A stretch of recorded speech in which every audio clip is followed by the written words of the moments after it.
ప్రభు నామమున మీ అందరికీ వందనాలు. ఈరోజు దేవుని యొక్క వాక్యము, వాగ్దానము.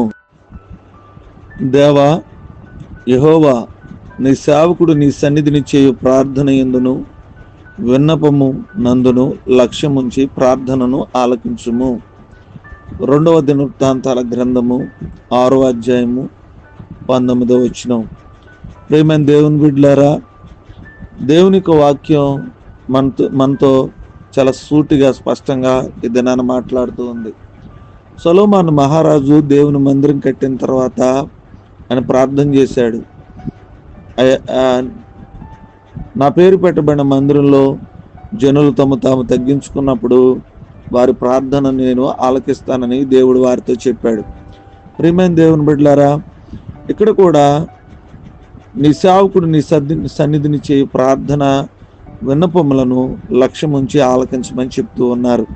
ప్రియమైన దేవుని బిడ్డలారా, ఏ ఒక్కరైతే దేవుని సేవిస్తారో, అంటే దేవుని ఆరాధిస్తారో, దేవుని సేవకులుగా కూడా ఉంటారో, ఏ ఒక్కరైనా దేవుని సన్నిధిలో దేవుని సేవించే ప్రతి ఒక్కరూ ఆయన సన్నిధికి వచ్చి ఆయన సన్నిధిలో నిలబడి తగ్గించుకుని ప్రార్థన చేసినప్పుడు దేవుడు ఖచ్చితంగా లక్ష్యం ఉంచుతానని దేవునికి వాక్యం మనకు సెలవిస్తోంది.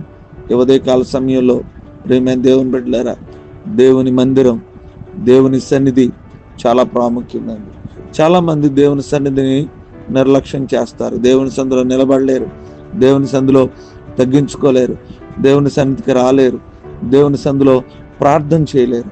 ఈ రోజున క్రైస్తవ జీవితంలో మన ప్రార్థనకు జవాబు రావాలంటే దేవుని సన్నిధి చాలా ప్రాముఖ్యమైనది.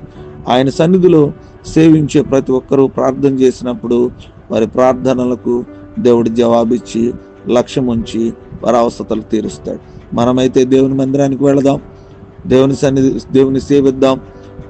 దేవుడు మన ప్రార్థనలో లక్ష్యం ఉంచి మన అవసరతలన్నీ తీర్చును గాక. ఆమేన్. తల వంచుకుందాం, ప్రార్థన చేసుకుందాం. మహాపరిశుద్ధుడా, కృపా కనికరం కలిగిన దేవా, మీకు స్తోత్రాలు. రాత్రంతా జ్ఞాపకం చేసుకుని మరొక శ్రేష్టమైన దినాన్ని ఇచ్చారు అయ్యా. ఈ ఆగస్టు మాసం 31వ తారీఖుకి ఆదివారానికి మమ్మల్ని నడిపించినందుకు మీ స్తోత్రాలు. ఈ దినమంతా కూడా కాచి కాపాడి ప్రభా, రేపటి దినంలో నూతన దినంలోనికి, నూతన మాసంలోనికి మమ్మల్ని జ్ఞాపకం చేసుకోండి. ఈ నెలంతా కూడా కాచి కాపాడినందుకు మీ స్తోత్రాలు అయ్యా. అందరిని బట్టి మీ స్తుతులు తెలియచేస్తున్నాం. వాక్యం ద్వారా మాతో మాట్లాడారు. మీ సన్నిధికి వెళ్ళాలని, మీ సన్నిధిలో ప్రార్థన చేయాలని, మా మీద లక్ష్యం ఉంచుతారని, ఎవరైతే దేవుని సన్నిధికి వెళతారో వాళ్ళ ప్రార్థనలో లక్ష్యం ఉంచుతారని మీరు వాక్యం ద్వారా మాతో మాట్లాడారు. అందుని బట్టి మీకు స్తోత్రం. ఏదైనా పుట్టినరోజులు, వివాహాలు, వాతావరణ పరిస్థితులు, అనారోగ్యాలు, ఆర్థిక సమస్యలు, కుటుంబ భారాలు, బాధలన్నిటినీ కూడా ప్రభు పేరట మీ చేతులకు అప్పగిస్తూ ఉన్నాం. ఏదైనా మా అవసరతలన్నీ తీర్చమని మీరే జ్ఞాపకం చేయాలి. ప్రతి ఒక్కరూ దేవాలయానికి వెళ్ళి నేను మీకు విధేయత చూపించి ఆరాధించి కృప దయచేయమని, ఏదైనా దీవులతో మమ్మల్ని నింపి మా అవసరతలో తోడు ఉండమని ప్రార్థన చేస్తున్నాం, నడుచున్నాం తండ్రి. ఆమేన్.